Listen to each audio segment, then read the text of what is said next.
Hello everyone, welcome to this week's session titled Miracle Closing Technique. It really should be titled Miracle Closing Technique for the Estimate Getting Researcher.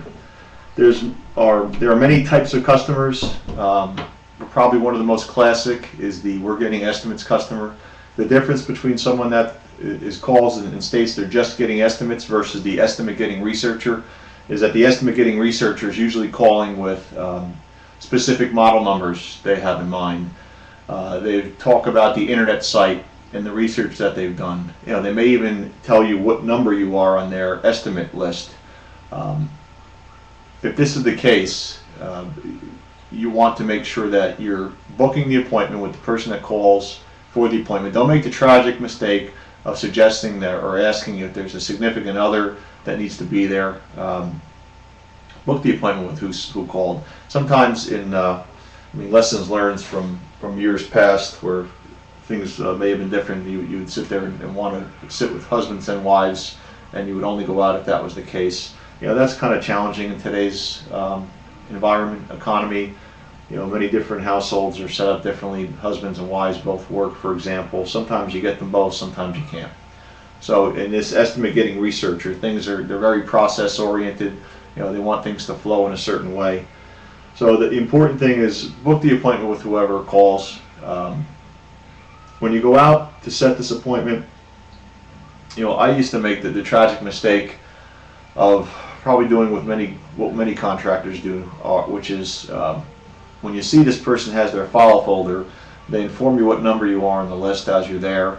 You can see the checklist of questions they're asking. You might even see some of the third-party articles that they already have about the equipment or systems that they're looking to put in their house. I would go ahead and take all my measurements, gather the information, either leave the house without giving them an estimate. I would let them know I was going to call them to book the next appointment, or sometimes I would try to book an appointment weeks away. And the whole purpose of this was to try to put myself in a position where I was the last person in the door.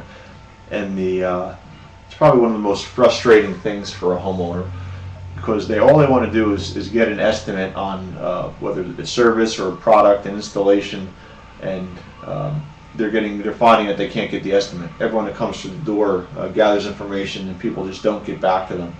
And as a result, this just prolongs the process.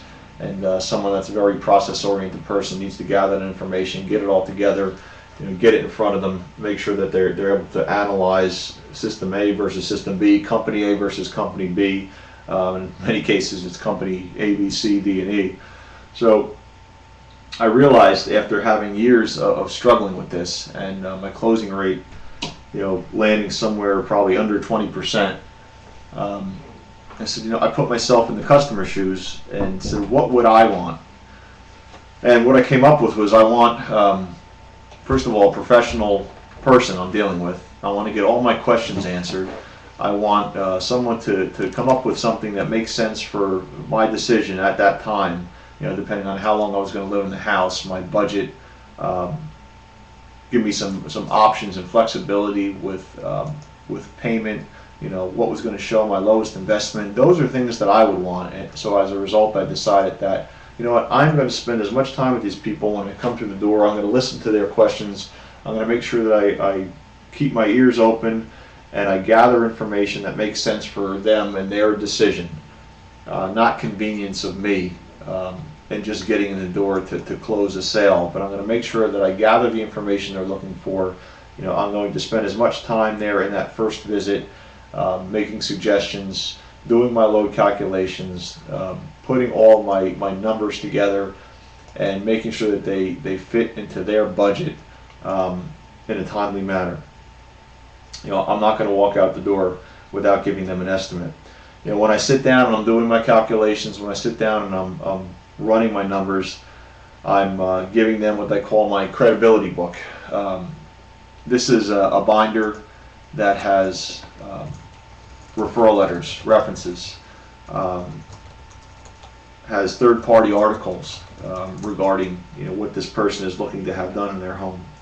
I make sure that we're having ongoing conversations during this process of me doing the load calculations, and making sure they're reading these referral letters, where there's people, if they have to call someone for a reference, they're able to do that. As a result, what would happen, some folks would just go ahead and make decisions right away. And where in the past I'm creating a frustrating experience, is now I'm opening up and creating a scenario where people are surprised that I'm able to sit there and do this in one sitting, after being told time and time again that people have to go back to their office, put together the numbers, and then they'll be able to get them out an estimate.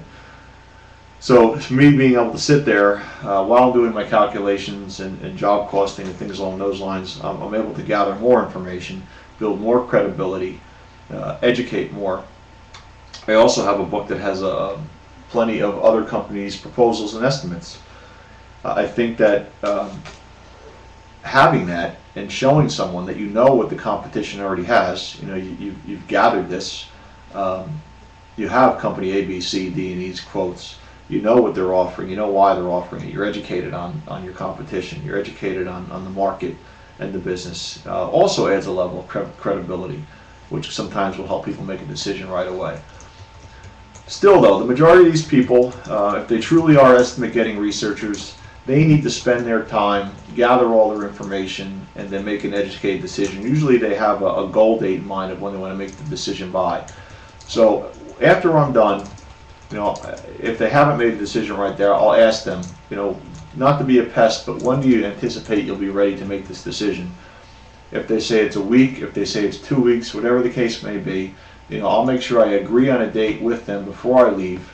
We shake hands on it, we look each other in the eye, we say, okay, I don't want to be a pest, I'm going to call you on Friday at 3 o'clock at work, a week from this Friday, with a specific date. That's going to be enough time. I'll even question, are you sure that that's enough time? Because I don't want you to rush through this. So whatever date they give me is a date I'm going to follow up with. And you sure as heck have to make sure that you follow up on that date. What I found is that my closing rate on these estimate getting researches went from below 20% to over 60%. And it was more because people saw they could trust me. They saw that I was looking out in their best interest. I was professional. I did something that nobody else was doing. I was giving them an estimate right away. And something else which is huge is I was following up when I said I would. And a lot of time that's what people are looking for. So let's review. First, make no assumptions or generalizations when you book the call. Book the call with who calls. Don't make the tragic mistake of trying to get a significant other there. There may not be a significant other. Book the call with whoever wants the estimate done. Go meet with the customer. Relax, tell stories of customer successes. Gather all your information, making sure that you're building your credibility as you're doing that. Take your measurements, do your load calculations. As you're doing that, give them the credibility book to go through. Make sure you show them other companies' estimates as well, so that they see a comparison. Provide your estimate in the first sitting, and follow up on the date that you said you're going to follow up on. These are all key ingredients to helping this process-oriented researcher making decision. It flows with the way they make decisions. It flows with their thought process. You're not fighting them. You're going with the way they make decisions. And as a result, you will see more closed sales and create win-win situations for everyone. So thank you very much. That concludes this session. Have a great day.